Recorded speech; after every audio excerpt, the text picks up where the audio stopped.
1 minggu kemudian, hari ini Ariel akan kembali ke rumahnya. Sebelum dia pulang, dokter memberikan beberapa instruksi perihal penanganan luka Ariel. Nona Ariel, untuk sekarang jangan terlalu banyak bergerak dulu. Karena jika otot perut terlalu banyak bergerak bisa menyebabkan jahitan terbuka atau infeksi. Karena jahitannya belum terlalu menyatu apalagi jahitan dalam. Jadi harap hati-hati, kata dokter itu menjelaskan. Usahakan luka jangan terkena air dulu. Dan oleskan salep ini 2 kali sehari. Dan ganti perban 2 kali sehari juga. Kalau Nona kesusahan untuk melakukannya, bisa dibantu oleh Tuan Richard. Toh juga Tuan Richard adalah suami Nona, kata dokter itu. Baik dok, kata Ariel dan Richard. Perbanyak istirahat. Jangan terlalu banyak beban pikiran. Hilangkan stres, kata dokter itu. Iya dok. Terima kasih banyak dok buat bantuan Pak Dokter, kata Ariel menyalam tangan dokter itu. Ini sudah tugas dan tanggung jawab saya Nona. Kalau begitu saya permisi dulu. Mari Tuan. Nona, kata dokter itu pamit undur diri. Silahkan dok, kata Ariel dan Richard. Richard memapah badan Ariel untuk masuk ke dalam mobil. Sementara Rudy membereskan barang-barangnya Ariel. Setelah beberapa menit, Mete basah sampai di rumah. Mama, kata Ricky berlari ke arah Ariel. Ricky sayang, kata Ariel. Ariel melihat Wilchad tersenyum ke arahnya. Selamat datang nak, kata Wilchad tersenyum. Terima kasih Tuan, kata Ariel tersenyum. Apa yang kamu katakan? Panggil aku papa juga karena kamu sudah menjadi anakku, kata Wilchad sambil tersenyum. Maafkan aku Pak, kata Ariel. Mari kita duduk dulu, kata Richard membantu Ariel duduk. Kini waktunya untuk Ariel istirahat. Dia pergi dulu naik ke atas menuju kamarnya Ricky. Tidak beberapa lama kemudian Richard pun menyusul Ariel. Richard tidak melihat Ariel di kamarnya. Kemudian dia pergi ke kamar Ricky. Ternyata Ariel sudah tertidur di sana. Kemudian Richard juga ikut berbaring di samping Ariel. Setelah 3 jam kemudian, Ariel terbangun dan melihat Richard juga tidur di sampingnya. Richard yang menyadari Ariel sudah terbangun. Akhirnya dia pun terbangun juga. Kenapa kamu tidur di sini? Tanya Ariel. Karena kamu juga tidur di sini, kata Richard. Memang sebelumnya ini kamarku kan, kata Ariel. Itu dulu. Sekarang beda. Kamar kita ada di sebelah, kata Richard. Tapi aku sudah lebih nyaman di sini, kata Ariel. Baiklah. Kalau begitu biar aku yang pindah ke sini, kata Richard. Ariel berpikir, jika Richard yang pindah, maka otomatis barang-barang Richard pun otomatis akan dipindahkan juga. Belum lagi itu Ricky belum menyetujuinya. Akhirnya Ariel memilih untuk mengalah. Ya sudah biar aku saja yang pindah, kata Ariel. Richard tersenyum karena Ariel mengalah. Sore ini setelah mandi, Richard membantu Ariel untuk mengoleskan salep sekaligus mengganti perban perut Ariel. Ada kecanggungan bagi diri Ariel namun berbeda dengan Richard. Richard tidak merasa canggung sedikit pun. Kenapa kamu canggung seperti itu? Bahkan aku sudah pernah melihat semuanya, kata Richard. Tapi kejadian itu kan sudah sangat lama. Lagian kita sama-sama tidak menyadarinya, kata Ariel. Sebentar lagi kan kamu akan terbiasa dengan itu. Dan posisi sadar pastinya, kata Richard. Ais, pikiranmu sangatlah mesum, kata Ariel. Mesum untuk istri sendiri kan ngek masalah, kata Richard. 6 bulan kemudian, kini keadaan Ariel sudah sangat baik. Namun keadaan Herman sudah semakin memburuk. Sebenarnya Ariel tidak tega melihat keadaan ayahnya seperti itu. Namun mengingat sifat Herman yang sangat kejam membuat Ariel dan Richard membiarkan keadaan Herman memburuk. Perusahaan dan restoran Ariel berjalan dengan lancar. Ariel jarang ke kantor, dia lebih sering ke restorannya karena posisi restorannya masih dalam tahap pembangunan. Namun hari ini Ariel ingin bertemu langsung dengan klien perusahaannya. Biasanya untuk menemui klien Martin yang mengambil alih tugas itu. Namun kliennya hari ini berbeda. Klien bisnisnya meminta ingin bertemu langsung dengan direktur mereka. Awalnya Martin tidak menyetujuinya. Martin lebih memilih untuk membatalkan kerjasama dengan klien tersebut.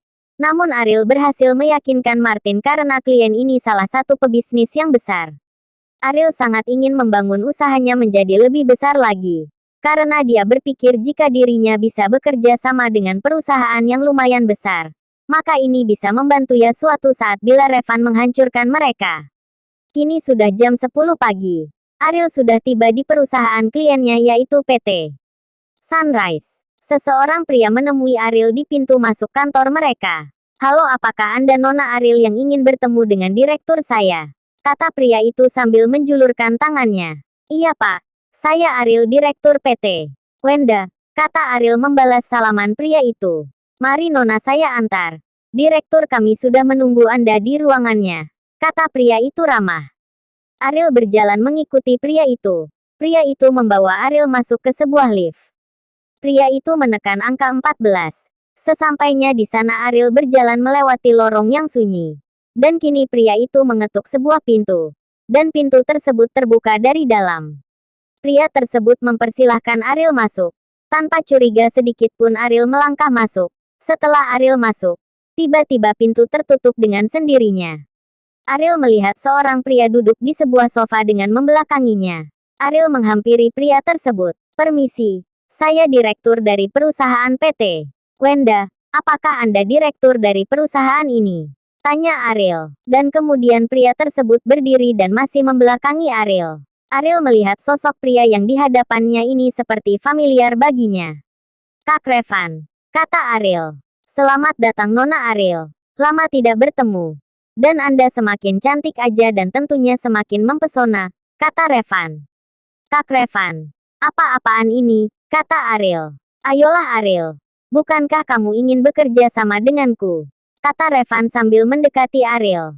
"Kak Revan jangan macam-macam," kata Ariel dan masih diam di tempat. "Aku akan melepaskan suamimu dan kamu juga. Aku janji setelah ini aku akan melepaskanmu.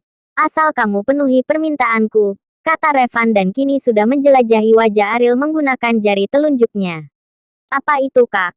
Katakanlah," kata Ariel. "Perlakukan aku layaknya suamimu hari ini," kata Revan. "Plak, beraninya kau mengatakan kata kotormu itu padaku," kata Ariel menamparkan Revan. "Hahaha, apa kamu barusan menamparkanku sayang?" kata Revan sambil memegang wajahnya. "Aku bahkan akan membunuhmu jika kamu berani macam-macam kepadaku dan juga keluargaku," kata Ariel. "Apa kamu baru saja mengancamku sayang? Hahaha, aku tidak akan pernah takut. Silahkan, silahkan bunuh aku. Ayo bunuh," kata Revan memberikan senjata api di tangan Ariel. Namun Ariel hanya diam saja. "Sudah kuduga bahwa kamu tidak akan tega melakukannya," kata Revan. "Kak Revan sadarlah. Kakak tahu. Kakak sudah merubah dirimu menjadi seorang monster," kata Ariel. "Kamulah yang membuatku jadi seorang monster." "Kamu Ariel," kata Revan dengan suara yang tinggi. "Katakan apa yang kakak inginkan," kata Ariel. "Aku hanya menginginkanmu Ariel. Hanya kamu seorang," kata Revan. "Kakak bohong. Kakak hanya ingin kehancuran suamiku. Kakak ingin menikahiku karena aku istri dari musuhmu. Apa belum puas kakak selama ini menghancurkan hidup Richard?" kata Ariel. "Dia pantas menerimanya Ariel. Bahkan aku tidak akan berhenti menghancurkan semua kebahagiaannya," kata Revan. "Bukankah kalian pernah bersahabat? Lalu kenapa kakak sangat membencinya?" kata Ariel. "Karena dia merebut semua apa yang akan menjadi milikku. Dia merebut segalanya dariku. Karirku, usahaku bahkan orang yang aku cintai," kata Revan. "Dia tidak merebutnya darimu. Dia mendapatkan semuanya karena kerja kerasnya. Bahkan dia tidak pernah merebut aku darimu," kata Ariel. "Kerja keras apa? Aku yang selama itu membantu ya. Tapi dia yang mendapatkannya. Dan kamu. Aku yang selama ini bersamamu tapi dia yang menikahimu. Bahkan kamu tidak pernah melihatku sedikit pun. Tapi dia yang baru kamu kenal tapi malah menikahinya. Katakan Ariel di mana kekuranganku. Apa aku tak pantas untuk dicintai?" kata Revan. "Kak, aku menyayangimu karena kamu adalah keluargaku," kata Ariel. "Keluarga, keluarga. Selalu itu yang kamu katakan. Aku dan kamu tidak memiliki hubungan darah. Bahkan aku dan kamu tidak memiliki hubungan keluarga. Itu tidak alasan Ariel, katakan. Apa karena Richard lebih kaya dariku? Apa seluruh hartaku tidak cukup untuk membahagiakanmu?" kata Revan. "Kamu tidak mencintaiku Kak. Kamu hanya terobsesi. Harusnya kakak sadar dan merasa bersalah buat segala yang kakak perbuat selama ini terhadap Richard dan juga aku." Aku bisa menerima semua yang kakak lakukan terhadapku dan juga anakku. Tetapi jika kakak terus begini maka aku tidak akan memaafkan semua yang kamu lakukan kepada keluargaku dan selamanya aku akan membencimu, kata Ariel.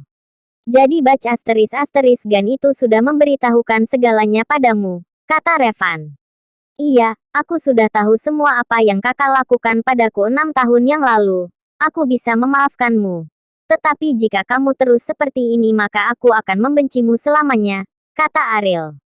Baiklah jika memang ini pilihanmu. Maka jangan salahkan aku. Aku akan menghancurkan suamimu itu. Tapi sebelum dia hancur, mari kita bermain-main terlebih dahulu dengannya, kata Revan. Apa yang ingin kakak lakukan? Kata Ariel pada Revan. Maafkan aku Ariel, kata Revan membius hidung Ariel. Sementara di tempat lain setelah Ricky pulang sekolah dia meminta kepada Rudy untuk mampir ke kantor Richard. Papa, kata Ricky berjalan masuk ke ruangan Richard. Lo Ricky sedang apa di sini nak? Kata Richard. Ricky mau main sama papa, kata Ricky. Ya sudah kalau begitu. Mari kita main, kata Richard menutup laptopnya. Pah di mana kalau kita makan siang bareng mama? Kan udah lama juga kita makan nyangek bareng, kata Ricky. Boleh juga tuh nak. Tunggu sebentar papa telpon dulu mama kamu, kata Richard mengambil HP-nya dari kantong celananya. Namun nomor telepon Ariel tidak bisa dihubungi. Kenapa pah? Tanya Ricky penasaran. Nomor mama kamu tidak bisa dihubungi nak, kata Richard. Jangan-jangan mama kenapa-kenapa lagi pah, kata Ricky sudah mulai takut. Tidak sayang. Mama kamu pasti baik-baik. Gimana kita langsung ke proyek restoran mama kamu aja, kata Richard. Iya ayo pah, kata Ricky. Setelah beberapa menit kini mereka berdua tiba di lokasi proyek restoran Ariel. Dan Richard melihat ada Rika di sana. Kak Rika. Di mana Ariel? Apa kamu melihat Ariel kak? Kata Richard. Oh Ariel hari ini dia ke sini. Hari ini dia ke kantornya. Mungkin ada yang mau diurusnya, kata Rika. Baiklah kak terima kasih, kata Richard dan langsung pergi menuju kantornya Ariel. Setelah Richard tiba di sana, Richard menemui resepsionisnya terlebih dahulu. Ada apa pak? Ada yang bisa kami bantu? Kata petugas itu dengan ramah. Kami ingin bertemu dengan Ariel. Apa dia ada? Kata Richard. Maaf pak, Ibu Ariel tidak ada di sini. Hari ini Ibu Ariel sedang menemui klien, kata petugas tersebut. Klien? Lalu Martin di mana? Tanya Richard. Pak Martin ada di ruangannya pak, kata petugas itu. Baiklah katakan padanya yang bernama Richard ingin menemuinya, kata Richard. Baiklah pak, tunggu sebentar, kata petugas itu dan menelepon Martin. Silahkan pak, Pak Martin sudah menunggu Anda di ruangannya, kata petugas itu ramah. Bisa kamu memberikan informasi tentang ruangan Martin pada saya, kata Richard. Maafkan saya terlebih dahulu pak, silahkan bapak masuk lift sebelah kanan. Dan ruangan Pak Martin ada di lantai 5. Kata resepsionis itu tersenyum ramah dan mempersilahkan Richard. Richard dan Ricky langsung pergi menemui Martin. Dan setelah beberapa detik, kini mereka tiba di ruangan Martin. Apa yang membuat Tuan Richard datang kemari? Kata Martin. Ini adalah kantor istri saya. Apa saya harus izin terlebih dahulu untuk bertemu dengan istriku? Kata Richard. Maaf Tuan. Bukan begitu maksud saya. Tapi Nak Ariel sedang tidak ada di sini, kata Martin. Kemana dia pergi? Kata Richard. Dia sedang menemui klien Tuan, kata Martin. Bukankah kamu yang biasanya pergi untuk menemui klien? Kata Richard. Iya Tuan. Terapi klien kami yang satu ini tidak ingin bertemu yang lain kecuali Ariel. Aku sudah melarang Ariel pergi. Bahkan aku menyuruhnya untuk membatalkan kerjasamanya. Tapi Ariel tidak menyetujui pendapatku. Dia keras kepala dan pergi menemui klien tersebut, kata Martin menjelaskan. Bisakah kamu memberitahuku nama perusahaan yang ditemui Ariel hari ini? Kata Richard yang mulai curiga. Mereka dari PT Sunrise Tuan, kata Martin. Sunrise, kata Richard. Iya Tuan, kata Martin. Baiklah, kata Richard dan langsung pergi membawa Ricky. Ricky sayang mama kamu sedang sibuk. Bagaimana jika kamu hari ini pulang bersama dengan Pak Rudy, kata Richard. Baiklah Pak, kalau begitu kita makan barengnya besok aja, kata Ricky. Oke, sayang, kata Richard sambil menelpon Rudy. Setelah beberapa menit kini Rudy sudah tiba di lokasi. Baiklah sayang. Pak Rudy-nya sudah datang, kata Richard. Kalau begitu Ricky pamit Pak, kata Ricky menyalam tangan Richard. Kamu baik-baik di rumah ya sayang. Jangan nakal-nakal, kata Richard. Iya Pak, kata Ricky. Kalau begitu kami pamit Tuan, kata Rudy dan menundukkan kepalanya.